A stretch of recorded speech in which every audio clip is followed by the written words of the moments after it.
Let's take a look at your guitar licks, how they've progressed, and what can we do to make the most of your most valuable resource, your own stuff. Stay tuned.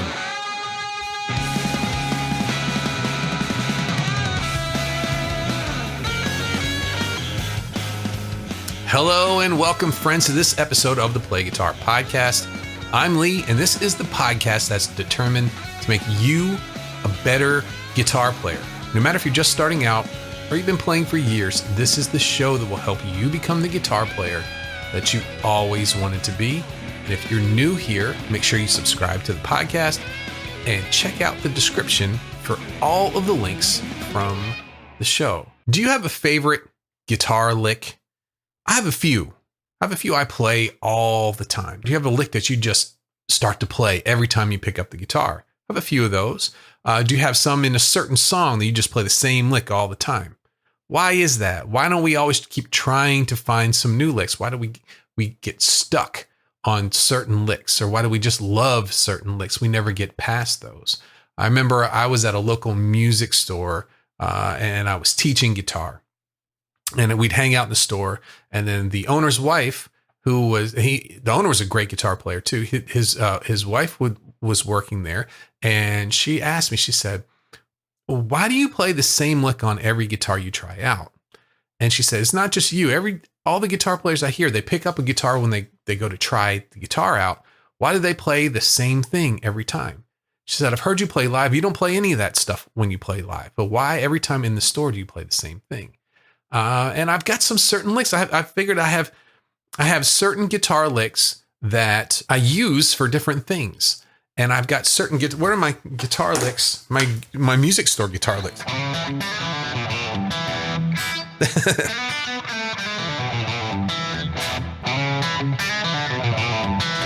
That's kind of something I'm like a hybrid picking. I'm pulling some notes. That kind of thing. It's low. It's down by the low strings, so I can kind of hear if the intonation sounds good. I can really tell how the action is. So basically, this lick I play all of the time when I'm trying new guitars out. So in an instant, it tells me, oh, okay, I see what's going on with this guitar. One of my favorite guitar store licks. So what are yours? What are your favorite licks that you play? And you know exactly what I know. You're smiling. I know just thinking about those licks makes you feel good. I know they do. They feel good. And why? I think that's because they're a representation of who you want to be as a guitar player. I can play that, and I like that. That's something I want to do. And it pops up over and over and over again. And guess what? They don't go away. I'm playing a lot of the licks I play. They're my favorite licks. Are the same ones I've been playing since I was like 15 years old. So if they're not going anywhere soon, what are we going to do with them? You're just going to play them over and over again? Not here. We're going to put them to work. We're going to make some use of these things. We're going to use them to make hundreds of other guitar licks that come from these favorite licks that you have. And we're going to have them fit into many different situations. First thing I'd like for you to do, I'd like for you to make a catalog of your favorite licks. Just write them down. Give them a name. You'll see in part 2 of this, I've got some of my old licks that I'm sharing, and I'm showing you how I changed them to get different sounds. So you have my old favorite lick, and then a new one that I made up. But you need to come up with a name for them. Something say, okay, that's my old favorite. You give it a real name if you want. George, I don't know. Whatever you want, but give them a name.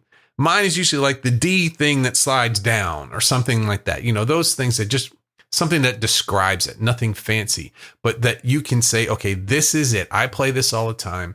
I'm going to do something with this. I know that these licks just pop up into your life from time to time, but we're going to catch them. What's a good way of catching these licks? So you can catch them with your voice recorder. The voice recorder on your phone is a powerful tool. No one uses it. But especially for guitar players, for ideas, it's essential for recording ideas. You know that these ideas that you get, they're fleeting. You get a great idea and it goes away. Sometimes it doesn't work out. Sometimes you get an idea you think is great and you listen to it later and it's not so great. Well, it's good to know that too quickly, so you're not wasting your time on something that's not going to work. But what I like to do, as I like to visually see these licks. I'm not affiliated with Guitar Pro, but it's software that I use all the time.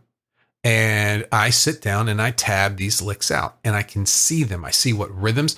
Sometimes you play stuff, and especially the better you get with rhythms, you don't really know what rhythm you're playing. You're just on autopilot. You're just making things up because you've learned a lot of rhythms and you kind of combine them at the time. But to see the lick and see what rhythms it's playing visually in front of you and how the melody notes go up and down, or what do they jump, or do they go through different intervals and these things like that. It's very important for me. So I like to tab my licks out in Guitar Pro. And then I make sure that I make a little note of when I use them. Okay, when I'm playing this lick, what song am I playing? Or what style do I use this lick in? What progressions do I use this over? Do I tend to use this over? What parts of the songs do I use this from? Figure out a way to make sure you know how you're using it now. Once you figure that out, then we can start to put this into some other places. And the last part of this is give them some thought. I know that one of the best things about our favorite licks is that they just kind of come and go. They're effortless. You play them out of nowhere. They sound great and they make you feel happy. But if you dive a little deeper than that, there's a world of value. These are nuggets of goodness here. They could be using certain intervals, using certain scales. These are scales that you like. These define you as a guitar player. Do they outline certain chords? Write down anything that you notice about them, because we're about to use all of it to shift your improv into high gear. Make sure you head over to part 2, PlayGuitarAcademy.com, and you can get access to my old licks and see how I reinvent them. Now we're going to start to change our licks into something new. If your guitar licks are sounding old and tired, or maybe you just need to get some new sounds, got an easy way to do this. Easy way to get a lot more mileage out of your old favorite guitar licks. Warren Haynes was my hero on guitar for a long time. The music I listened to was really different to anything that was new at the time until Warren Haynes came around. And so here's somebody who was out there, who was doing it, who had the sounds that I like to listen to, could play slide great, played everything great, was a great singer, and blew me away.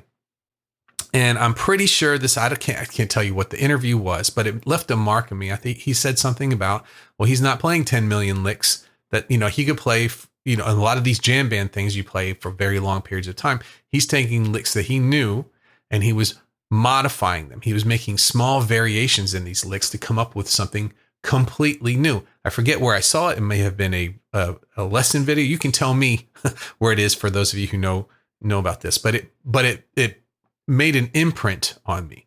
It's like, oh, I don't have to keep learning new stuff over and over again. I can take the things that I know, or just learn one new thing and then make variations on that and come up with hundreds of different licks, completely changing the lick. You can do this with your own licks. You can do this with famous licks as well. You can take a slash lick and do a few little changes to it, and all of a sudden, guess what? Boom, it's yours now. See where I'm going with this? We're going to start to put these things into high gear. So what's the first thing that you can do to change these licks? One of the things you can do is rhythm variation. You can play the lick slower, or you can play the lick faster. Okay, that was right down the scale. Not difficult.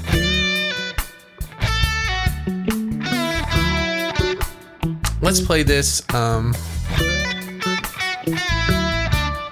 Same lick, just twice as fast.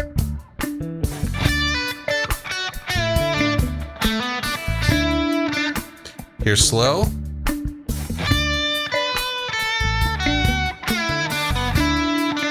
And here's fast.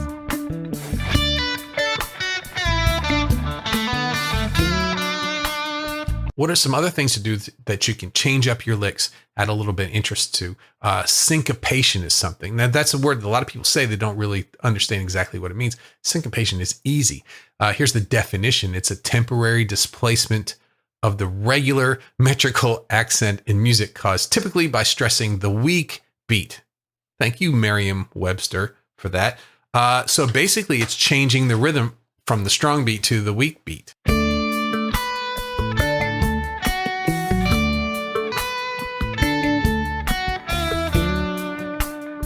Super simple. Now let's start syncopating it a little bit. So we're playing the off beats.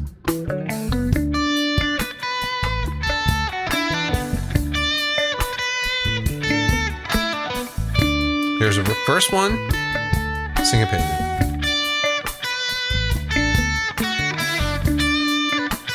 That's a drastically different lick. It has a whole different sound to it. It means something different. I'm playing the same notes. I just offset them once. See how easy that can be to get two licks that are completely different using the same exact notes in the same exact order. Holding notes out is interesting too. So let's say here, let's get our track going here.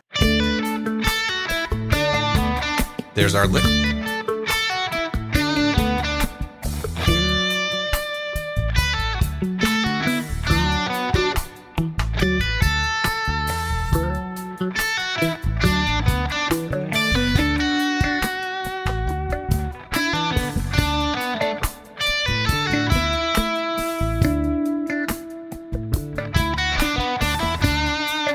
I just picked one of the notes in the lick, and I just landed on it and let it ring out for a little bit. Each time I did that, one time it was on the third, sounded really nice. Other times it had a little bit of tension to it, but I could have used any of those in a solo and taken that one easy, super simple lick and made something that really sounded meaningful and changed the whole idea of what I was trying to play. Next, let's talk about the scale. What can we do with the scale? I'm going to take the simple major pentatonic lick. It's basically going down the scale pattern, and I'm going to start to change direction. So I might play it once, but now this time I'm going the opposite direction.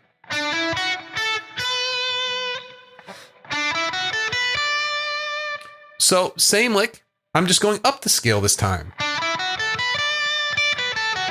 I didn't have to think. I said, okay, I'm just going to flip it, right? Or let's say if I did something, let's do something a little bit more complicated.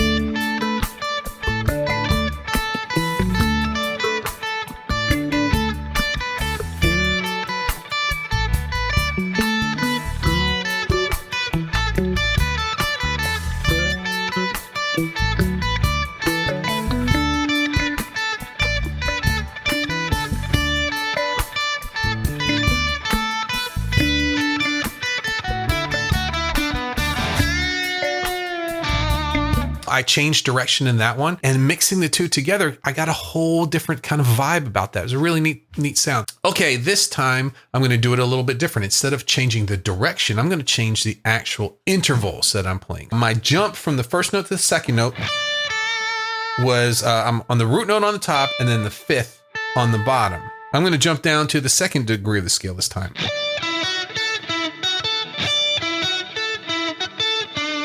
Whole different sound. Very tense. It wants to go somewhere. It doesn't sound, if I had picked the third, that would sound very nice. But I picked the second. Makes me want to play different.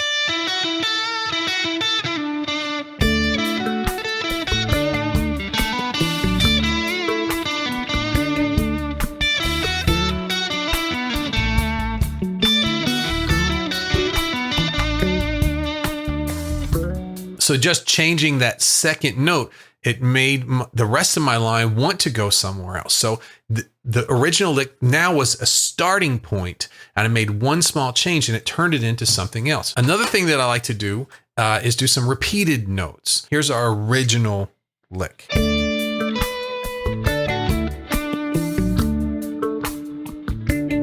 I'm going to repeat.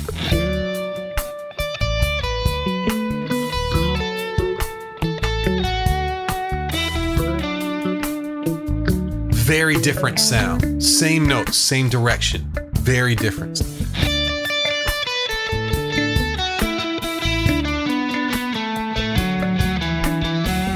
Repeated every other note. I could hold one for a long time. Repeat. Here we go.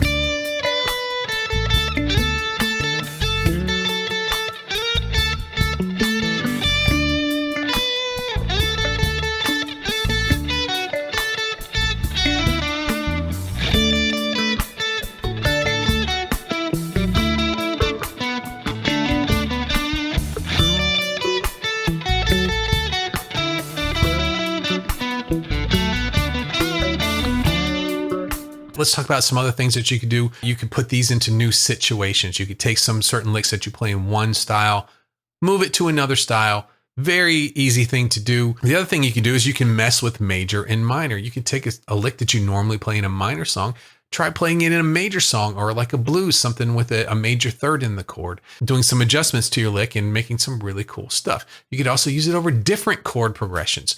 Try shoving it into a different chord progression that you're not used to playing over and see what happens. Make some adjustments like we did here. This was a lot of fun. I'm doing some more. I've got a part 2 to this lesson. You can go over to the Academy. Once you're an Academy member, you get access to all of my part 2s for all of these videos. This week is my old licks. I'm going to put my money where my mouth is, and I'm going to reinvent 3 of my old licks into a bunch of different stuff. Man, I love doing stuff like this. It's so much fun. I love finding something that's super simple like this that anybody can do. Just by changing a few things, you start to get creative with these things instead of worrying about them and instead of trying to memorize everything. Just take the stuff you know, make some changes, and listen to it. Hey, I want to remind you that we have the pre-order that's just started for my next course. It's called Solos That Make Sense. It's all about chord tone soloing and taking your lead guitar up to the next level. You can pre-order that right now for $27 before the price goes up with that. And the link for that is in the show notes right there. And I'm going to call it That's a Wrap. Thanks for joining me today for the Play Guitar Podcast. Make sure to hit the button below and subscribe to the show. And if you've benefited from this podcast, please leave a favorable Apple Podcast review. It's the best way to make sure we get this very valuable content to more guitar players around the world. And if more help, structure, and results in your guitar playing sound good to you, join me in the Academy. The Play Guitar Academy is here. Join the world's most exciting and carefully planned guitar system. And together we will build your online home base for a guitar. There's a lot of exciting stuff going on in there. Can't wait for that. And I will see you soon. Thanks again. See you on the next episode.